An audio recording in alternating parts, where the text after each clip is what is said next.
തമിഴ്നാടിനുള്ളിൽ കേരളത്തിന്റെ ഏതാനും സ്ഥലങ്ങൾ നിലകൊള്ളുന്നു എന്നുള്ളതാണ് പത്മനാഭപുരം ഈ ഒരു കൊട്ടാരം തെളിയിച്ചിരിക്കുന്നത്. ഇന്ന് ഈ പത്മനാഭപുരം കൊട്ടാരം പൂർണ്ണമായിട്ടും കേരള സ്റ്റേറ്റിന്റെ അണ്ടറിലാണ് ഇതിന്റെ മേൽനോട്ടവും മറ്റ് ക്രമീകരണങ്ങളും കൺട്രോളും ഒക്കെ നടത്തി വരുന്നത്. തമിഴ്നാടിനുള്ളിൽ കേരളത്തിന് എത്രമാത്രം ഒരു ഭൂസ്വത്തുള്ള കാര്യം എത്ര പേർക്ക് അറിയാമായിരുന്നു എന്നുകൂടി ഒന്ന് ചിന്തിക്കുവാൻ ഞാനൊന്ന് പ്രേരിപ്പിക്കുകയാണ് ഈ വീഡിയോ കാണുമ്പോൾ. പത്മനാഭപുരം കൊട്ടാരമാണ്. ഈ ഒരു കൊട്ടാരം നമുക്ക് മുഴുവനും സുപരിചിതമായിരിക്കുന്നത് മണിച്ചിത്രത്താഴ് എന്ന് പറയുന്ന മലയാളം മൂവിയിലൂടെയാണ്.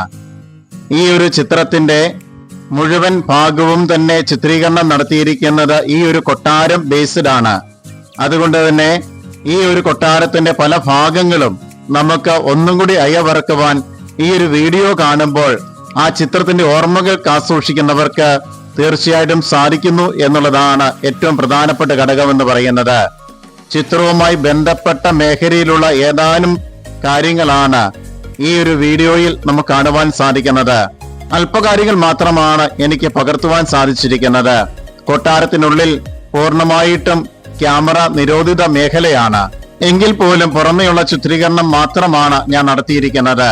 കൊട്ടാരത്തിന്റെ ഉൾഭാഗത്തുള്ള പ്രധാനപ്പെട്ട ഭാഗങ്ങളിൽ ഒന്നും എന്റെ ക്യാമറ കണ്ണുകൾ പതിച്ചിട്ടില്ല എന്നുള്ള കാര്യം കൂടി ഞാൻ ഓർത്തു പോവുകയാണ്. കാരണം നിയമം ശരിക്കും പാലിക്കപ്പെടേണ്ടതാണ്.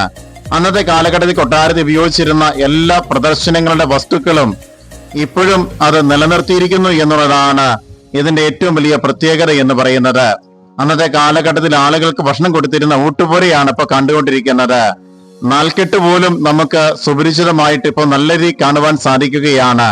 എന്നെ സംബന്ധിച്ച് വ്യക്തിപരമായിട്ട് ഞാൻ ആദ്യമായിട്ടാണ് ഈ ഒരു കൊട്ടാരത്തിലേക്ക് എത്തിച്ചേരുന്നത്. പല പ്രാവശ്യം തക്കല എന്ന് പറയുന്ന ഭാഗത്ത്, തമിഴ്നാട് എന്ന് പറയുന്ന സ്റ്റേറ്റില് പല പ്രാവശ്യം വരുവാൻ സാധിച്ചെങ്കിൽ പോലും എനിക്ക് ഈ ഒരു സന്ദർശനം സാധ്യമായിരുന്നില്ല.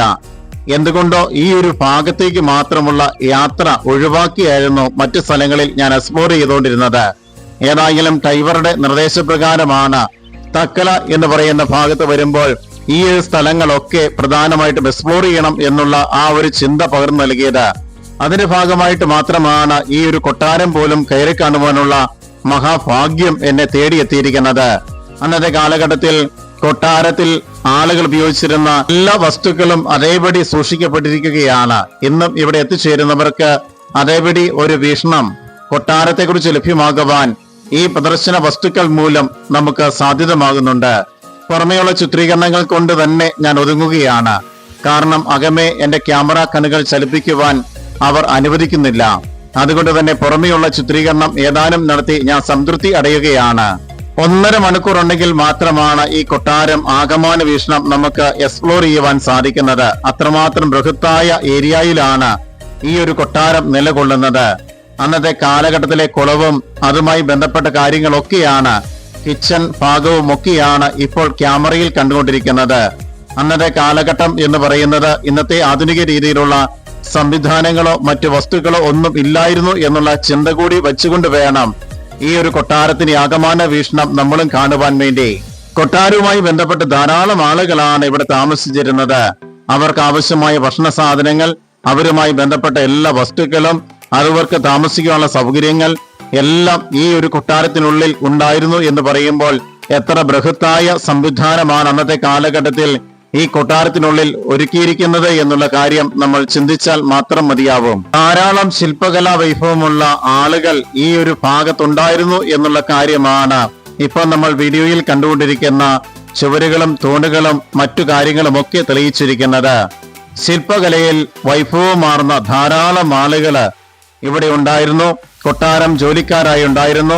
അവരുടെ കലാവിരുതുകളെല്ലാം നമുക്ക് ചുവരുകളിലും മറ്റ് വസ്തുക്കളിലും ഒക്കെ കാണുവാൻ സാധിക്കുന്നുണ്ട്. എന്തിനേറെ പറയുന്നു, കൊട്ടാരത്തിന്റെ പുറമെയുള്ള മോടി പോലും ഇത്തരണത്തിൽ നിർമ്മിക്കപ്പെട്ടതാണ് എന്നുള്ള കാര്യം ഒറ്റ നോട്ടത്തിൽ നമുക്ക് കാണുവാൻ സാധിക്കും. ഞങ്ങൾ ഒന്ന് ചേർന്ന് ഒരു നിമിഷം ഫോട്ടോ എടുത്തതിന് ശേഷമാണ് ഈ ഒരു കൊട്ടാരത്തിൽ നിന്ന് വിട പറഞ്ഞത്. അത്രമാത്രം ഓർമ്മകൾ അയവറക്കുന്ന നല്ല അനുഭവമാണ് ഈ ഒരു കൊട്ടാര സമുച്ചയവും ഞങ്ങൾക്ക് ഓരോരുത്തർക്കും പ്രദാനം ചെയ്തത്.